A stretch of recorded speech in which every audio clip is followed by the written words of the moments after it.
Well, good morning, everybody. Today is Monday, June 15th, and this is the Miller-Johnson COVID-19 Response Team Monday morning webinar. My name is Sandy Andre, and I am joined by my friend and colleague this morning, Sarah Willey, and we're going to be talking to you about the impact of Michigan's executive orders on childcare. School's out and camps are open. Does your employee still get leave for childcare? But before we jump into our topic this morning, just sharing a couple of pieces of COVID-19 related news.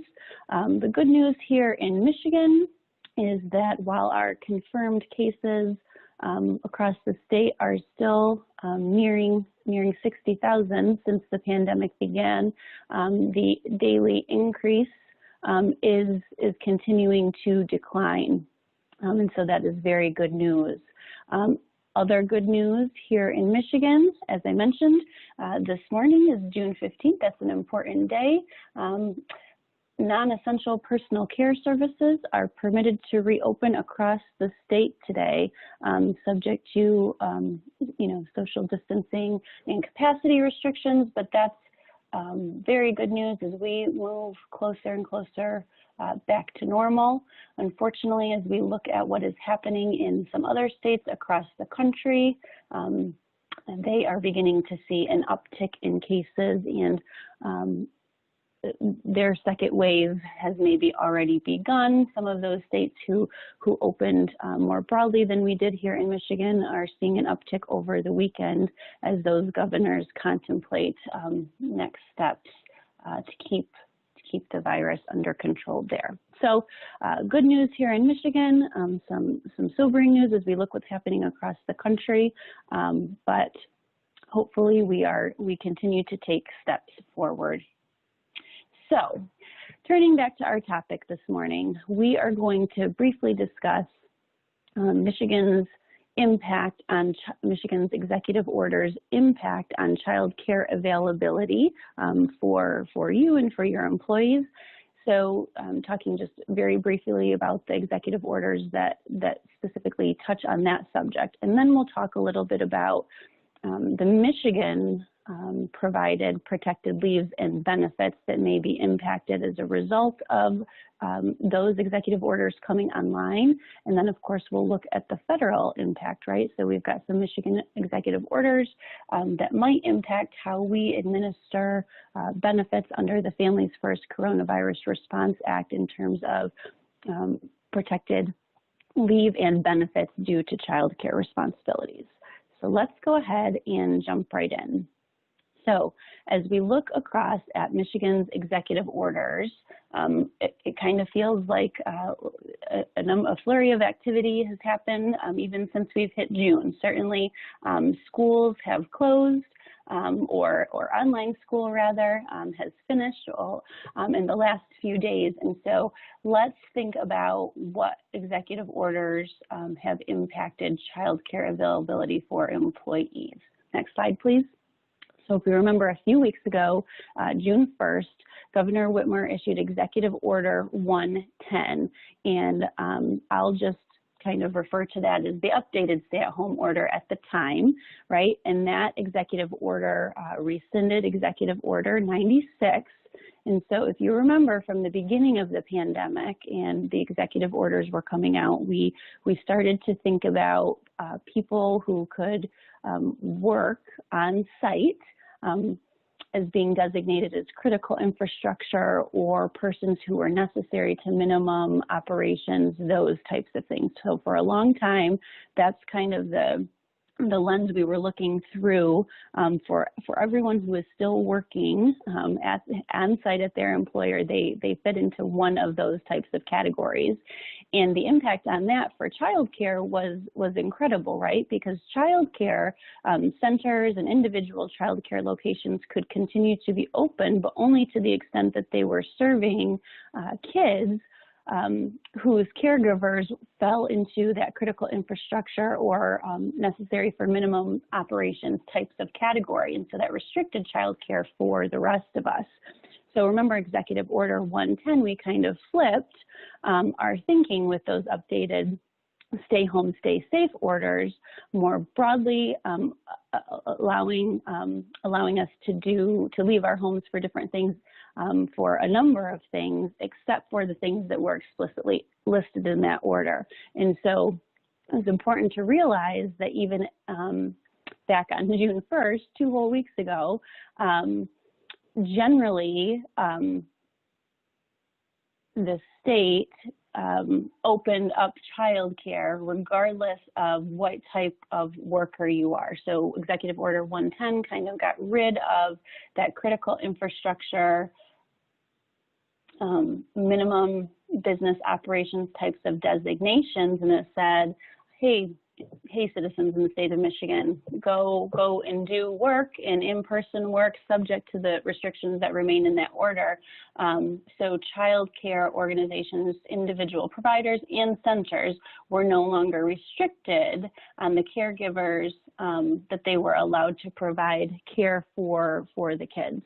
Also in Executive Order 110, it had a little bit of delayed lifting of some restrictions, and one of those was that day camps for children were permitted to open last Monday on June 8th. So 110 on June 1st broadly opened child care availability and opened day camps for children on June 8th. Next slide, please.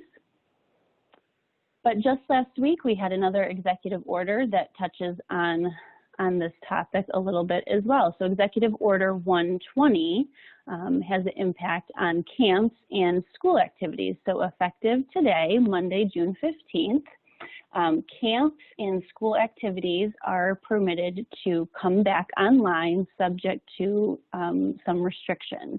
So in the camps, we're talking about residential camps, travel camps, troop camps. So those had remained restricted under Executive Order 110 and 115, but those are now allowed to come back online as early as today. And those will be subject to guidance issued by LARA, so the Licensing and Regulatory Authority. That area will issue guidelines, and those camps will need to operate within those guidelines. Similarly, Executive Order 120, if we remember way back when, right, when our executive order that closed Michigan schools for the duration of the 1920 school year, there was a portion in that executive order that specifically talked about sports and extracurriculars were also required to remain closed through the duration of the state of emergency. And so with Executive Order 110, the governor has changed that sentence in Executive Order 65 and is allowing sports and extracurriculars to come back online as long as they resume consistent with the restrictions and limitations that exist under Executive Order 110 or 115. And just a brief refresher, remember, for regions 1 through 5 and 7, we are operating under the limitations outlined in Executive Order 110 in terms of operations. So capacity types of limitations for indoor and outdoor activities, specific indoor and outdoor activities remain closed. Executive Order 115, regions 6 and 8 are working under the restrictions and limitations contained in that executive order. And so that Executive Order 115 generally reflects that those regions have moved to Stage 5 of the Michigan State START plan. So as you're listening to this, depending on where your school may be located, it is that location will determine what restrictions they're working under. 110 or 115, but just generally it's important to know that sports and extracurricular activities are allowed to come back online subject to some limitations. So next slide, please. So the good news is that generally, right, as we look at the implications, so 110 combined with 120, generally, right, the state is no longer broadly limiting childcare availability across the state. So for a time, it was extremely limited, right, to folks who fell into that critical infrastructure, minimum business operations type of classifications, but executive order lifted that, and now residential travel troop camps and various school activities and extracurriculars are coming back online. So as we look at the 2019 and 2020 school year, and that has finished, effective today, parents now have, or caregivers now have, some additional availability in terms of childcare for their kiddos who need it. So before we jump into the next topic, I will ask Sarah to address any questions we've received so far. Thanks, Sandy, and happy Monday, everyone. Happy Haircut Day.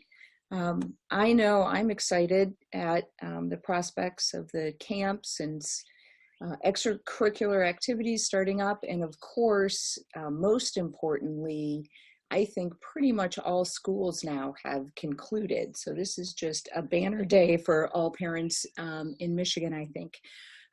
We just have one question so far, and that question is, what if my employee's place of care for their kids is going to open, but that opening is delayed? In other words, it's not canceled altogether, but it's going to be delayed and starting back up. As you'll hear Sandy explain in just a few minutes, that employee likely will be eligible to receive the paid leave under the Families First Act until it opens back up. But then, of course, as soon as it does, probably not going forward after that point. So that's the only question so far, Sandy. So take it away. Excellent. Thanks, Sarah. Okay.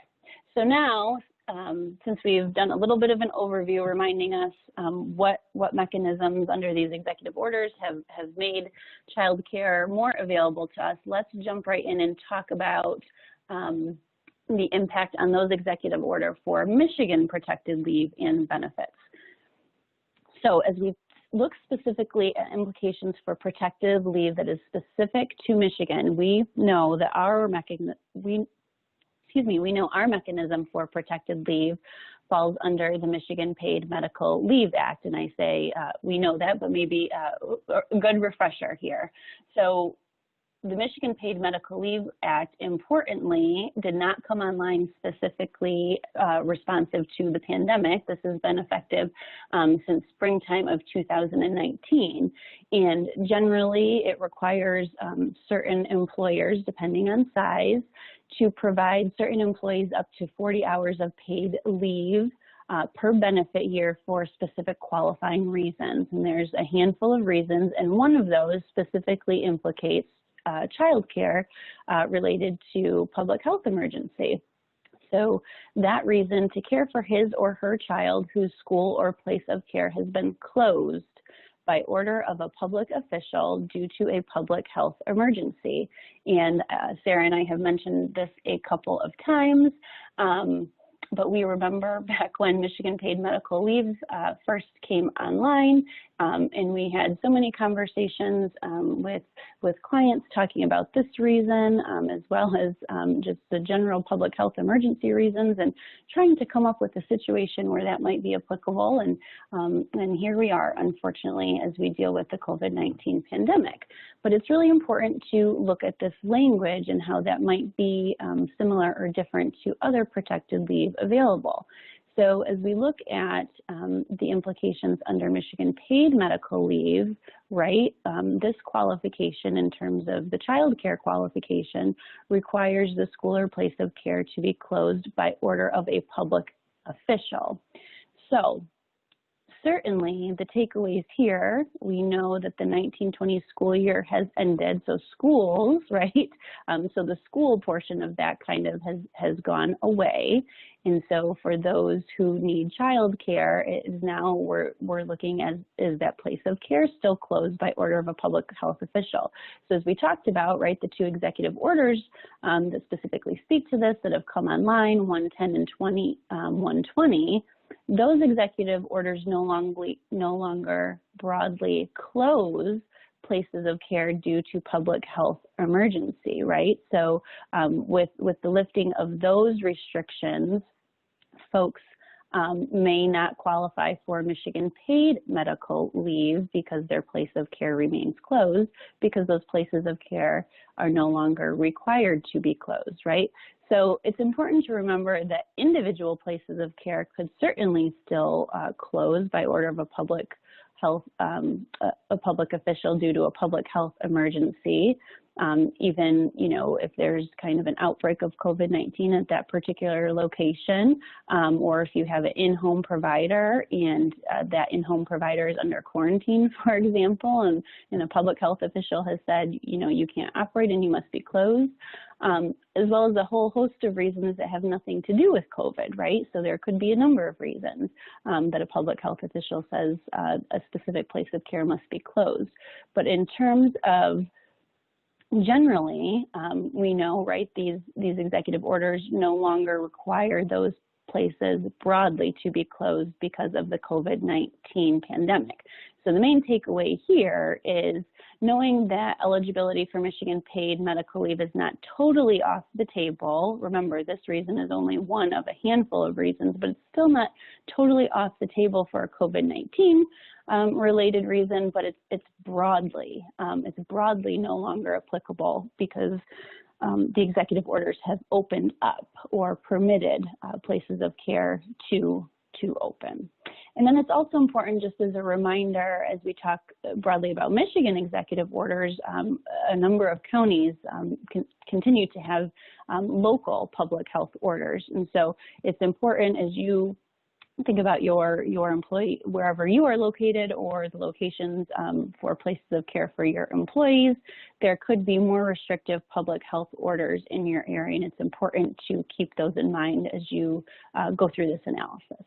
Okay, next slide, please. Now let's talk about the implications of Executive Order 110 and 120 on benefits. And I'm specifically talking about Michigan's expanded unemployment benefits. So again, you may remember back in March, the governor issued an executive order expanding unemployment benefits for kind of what I will just call COVID-19 related reasons.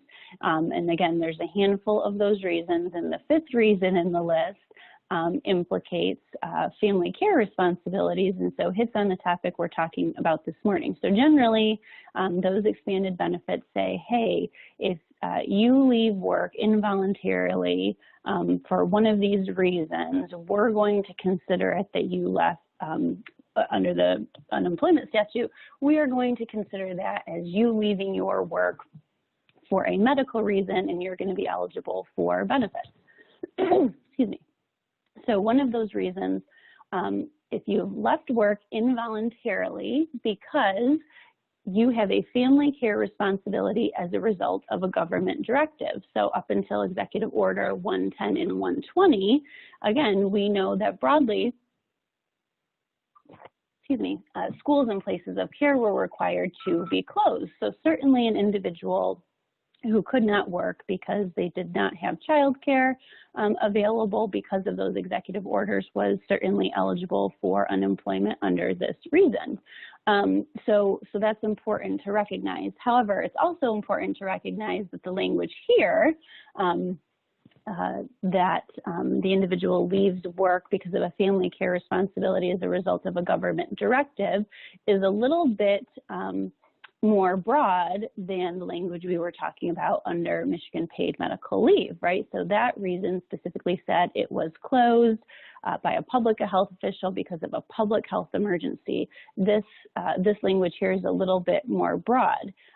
So again, the takeaways are very similar, right? The Michigan executive orders no longer broadly close places of care due to public health emergency, but there could still be individual reasons that a certain place of care remains closed as at the directive of a government official for COVID-19 related reasons, as well as a whole host of other reasons. So the expanded unemployment eligibility executive order runs through the duration of the declaration of the state of emergency. And right now, that is until June 19th. Although, as we've talked about in a number of webinars before, it's widely believed that that will be expanded, as we look at other executive orders that have been issued that have expiration dates past June 19th. So know that the unemployment eligibility piece does have a sunset date, unlike the Michigan Paid Medical Leave Act piece. And again, because those executive orders no longer broadly close places of care because of public health emergency, this benefit eligibility reason comes off the table except for more individually specific circumstances. So what could be an example of that? So now that child care organizations are permitted to reopen, they are required to operate under guidance from LARA, similar to what we were talking about with residential camps and things like that. And so one of those requirements, like employees who are working on site need to do is a daily health screening of the kiddos who are attending, right? So for example, if my kiddo is not permitted to enter childcare today because they've exhibited one of the symptoms on that LARA sheet, and now I have to, not be able to go to work today or for an extended period of time, it results in me leaving my job. My child hasn't been able to enter into care because the center is no longer able to take my kiddo because Laura says you can't let anybody enter the place of care if they're exhibiting one of these symptoms. So that's kind of a highfalutin example of how this could come into play. But the big takeaway again is that because those executive orders no longer broadly close care in child care centers and home providers or through sports camps or residential camps, the analysis for benefits under this criteria will be much more case specific. Okay, now let's turn to the executive order's impact on federal benefits. Next slide, please. The impact on benefits provided under the FFCRA. Okay, so a 2-second refresher on the FFCRA. We've done a number of webinars specifically on this topic, and so if you have questions about any particular piece, feel free to go back and listen to those webinars or reach out to your Miller-Johnson attorney, and we're happy to walk you through that. But just generally, we remember that the FFCRA, the Family's First Coronavirus Response Act, became effective on April 1st. And within the FFCRA, there are 2 separate leave provisions. So the FFCRA created the Emergency Paid Sick Leave Act, EPSLA, which generally requires certain employers to provide up to 80 hours of paid sick leave to their employees for one of a number of reasons, one of 6 reasons. But the FFCRA also expanded the existing FMLA, and now certain employers are required to provide up to 12 weeks of leave, 10 of those paid for one specific reason. And there is one common reason between expanded FMLA eligibility and eligibility for Emergency Paid Sick Leave Act, and that is related to childcare. And so that reason, the employee is caring for his or her child whose school, place of care is closed, or child care provider is unavailable due to a COVID-19 related reason. So that's the child care reason we're talking about this morning. Next slide, please. So as we look at some of the particulars about when child care leave is available under the FFCRA, we need to remember that it remains available only when no other suitable person is available to care for the son or daughter during the period of leave.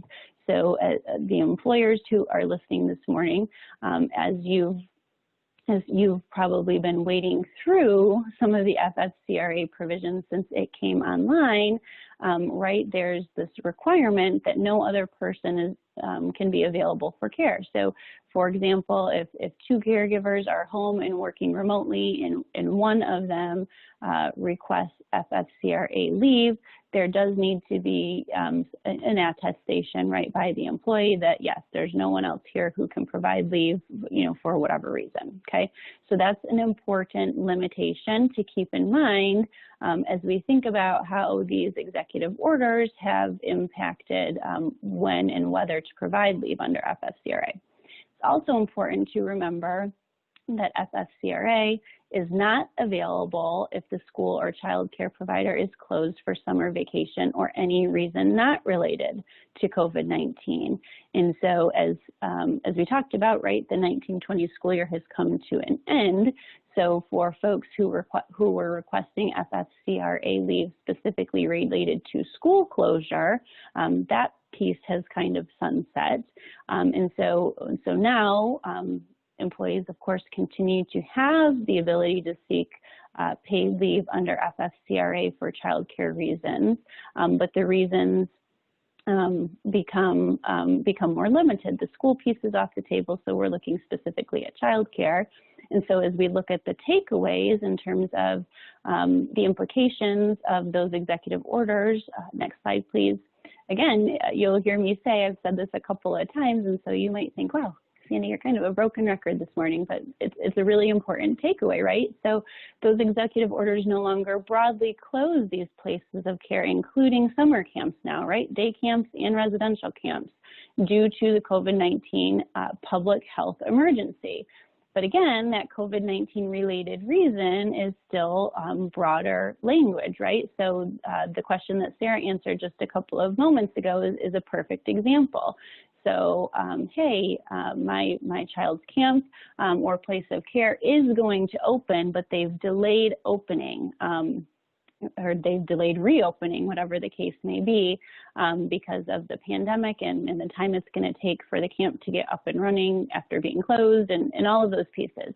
And so certainly in those situations, your employer remains eligible for paid leave as long as that child care providers is unavailable due to a COVID-19 related reason.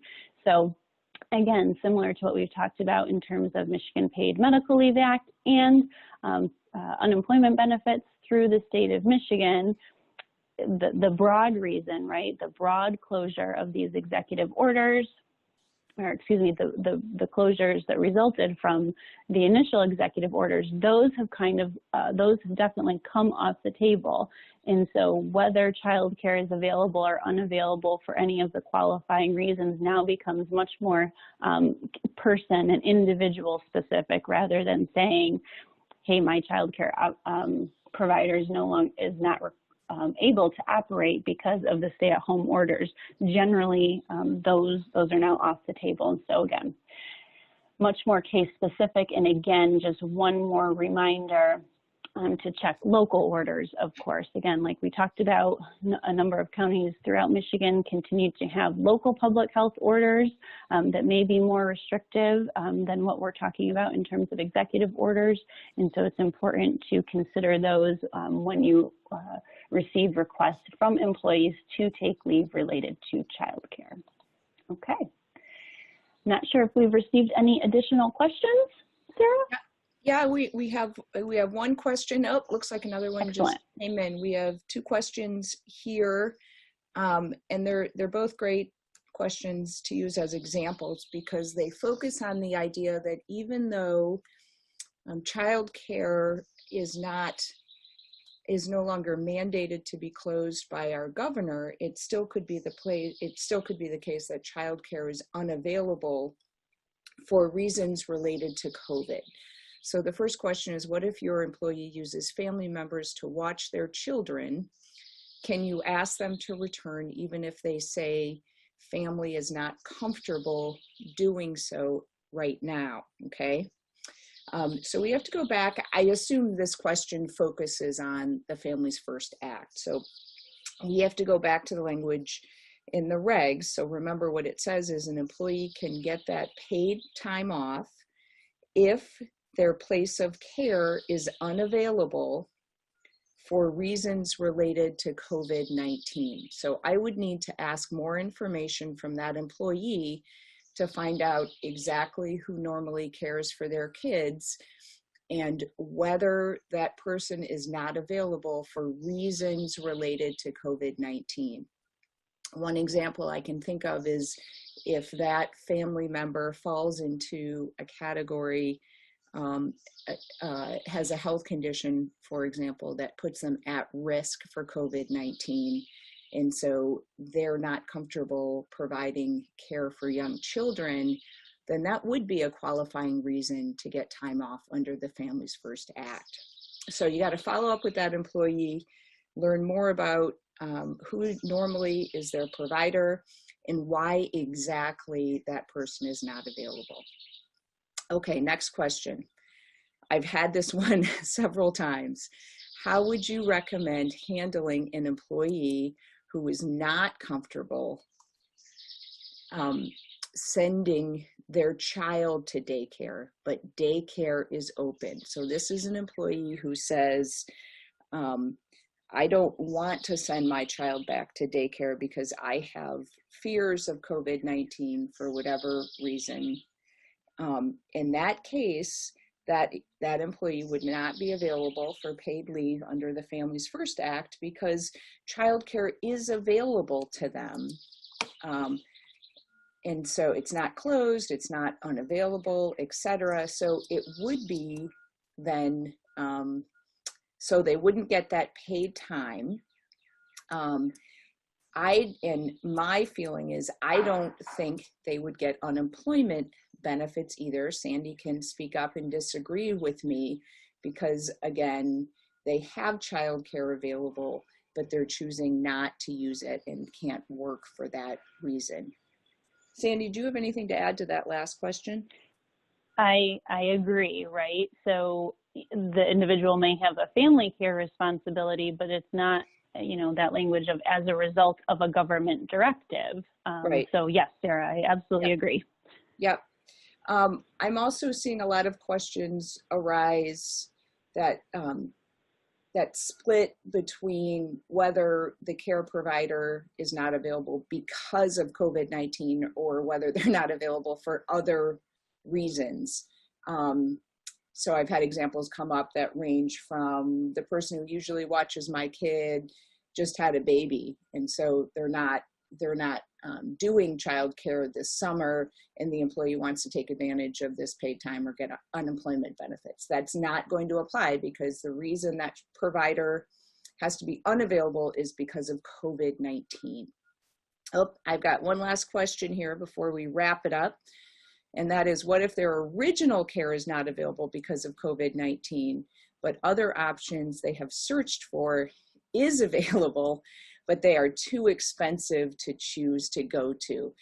That's a great example. And the first thing I'll say is the Department of Labor regulations don't touch on this level of detail with regard to the paid time off under the Families First Act.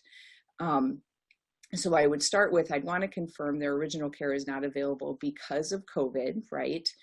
But there are other options out there for the employee, but they can't afford them, okay?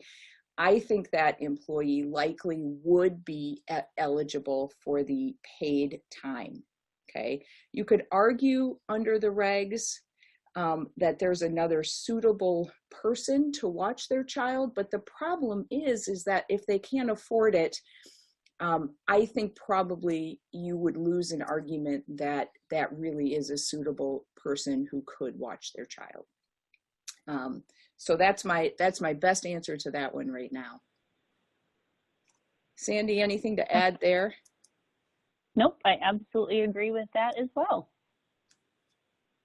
All right, well with that, oh wait, I got one last one, sorry. Is an at-risk family member daycare provider their age? Oh, good question. I think the question is, can somebody's age put them in an at-risk category for COVID? And the answer to that is yes. The CDC has said that individuals over the age of 65 are more at risk for COVID-19 than others. So yes, that could be an at-risk category that might cause a daycare provider or childcare provider to choose, right, not to be available for care right now because of COVID-19.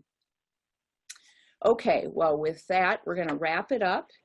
And I wish you all a very happy Monday. I'll be back on Wednesday talking about the revised EEOC guidance that touches on age and other things too. So I will talk to you all perhaps on Wednesday. Otherwise, have a great day, and may you all be able to get a haircut very, very soon. Goodbye. Bye.